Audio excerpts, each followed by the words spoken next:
Okay, good day lahat sa inyo mga ka-Vlog TV. Welcome back again to my channel. So it's me, Twin Rod. So isang makabuluhang vlog na naman ang gagawin natin ngayon, especially para sa mga movie riders. So panoorin nyo yung gagawin natin vlog natin ngayon regarding ito sa pagta-top up or pagta-transfer ng pera from GCash to cash wallet ng movie apps or movie driver apps. So madali lang ito guys, ano? So panoorin nyo, huwag kayo mag-skip. So umpisa na natin, wag na natin patagalin. Okay, so without any further ado, umpisahan na natin yung ating vlog ngayon. Punta tayo ngayon sa GCash. Ito yung cellphone natin, yung screen natin. Pinutin natin yung icon. So syempre pagdating natin sa GCash, ano, may mga pin yan. So type natin yung 4 na pin na yan. Yan. So pag naka-enter na tayo, nakapasok na tayo sa GCash.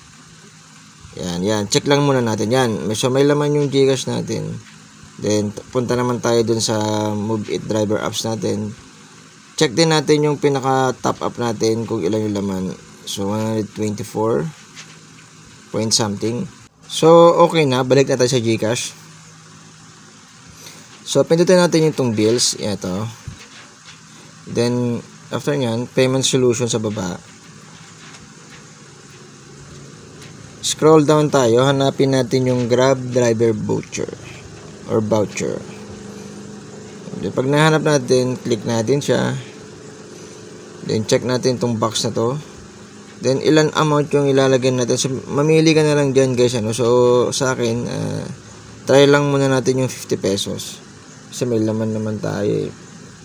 Okay, so nga pala yung ganitong transaction plus 5 pesos charge to. Okay, so pag na-check mo na, enter mo yung number mo kung saan isi-send yung code. Kasi kailangan yan. So mas maganda number mo talaga na ginagamit mo. So kapag na-enter mo na guys, ano.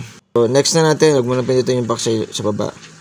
So kapag nag-send na siya ng ganyan, hintayin na lang natin yung text from GCash. Andun yung code na i-enter natin dun sa Grab, sa Move It Driver app.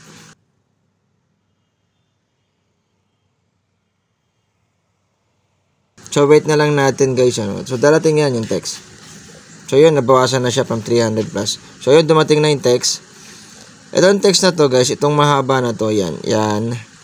Ito yung i-enter natin ngayon. Ito yung tatandaan natin, i-enter natin dun sa Move It Driver Apps natin. So punta tayo ngayon sa driver apps natin.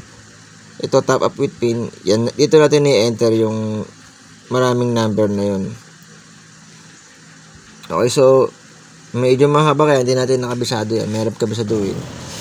Yan. So, pabalik-balik ako. So, maganda kung may ballpen ka rito, susulat mo na yun. Pero mabilis lang naman to. So, kapag nai-enter mo na lahat yan, guys, yan, tulad ng ginagawa ko ngayon. Pag okay na double check mo yung number, confirm mo lang. So, ibig sabihin, pumasok na successful na. Check natin, ano. So, from 124, naging 174 na siya. Okay, diba? Ang dali lang. Ngayon, kung di nyo nasundan, ulit-ulitin nyo lang yung video or mag-comment kayo sa aking back section at sasagutan kayo pag nabasa ko. Okay? So, kung nakatulong man ito sa inyo guys, wag nyo naman kalimutang mag-like, subscribe, at i-share na rin, no? Para sa iba pang mga ka-movie rider. So, ride safe po. Bye-bye.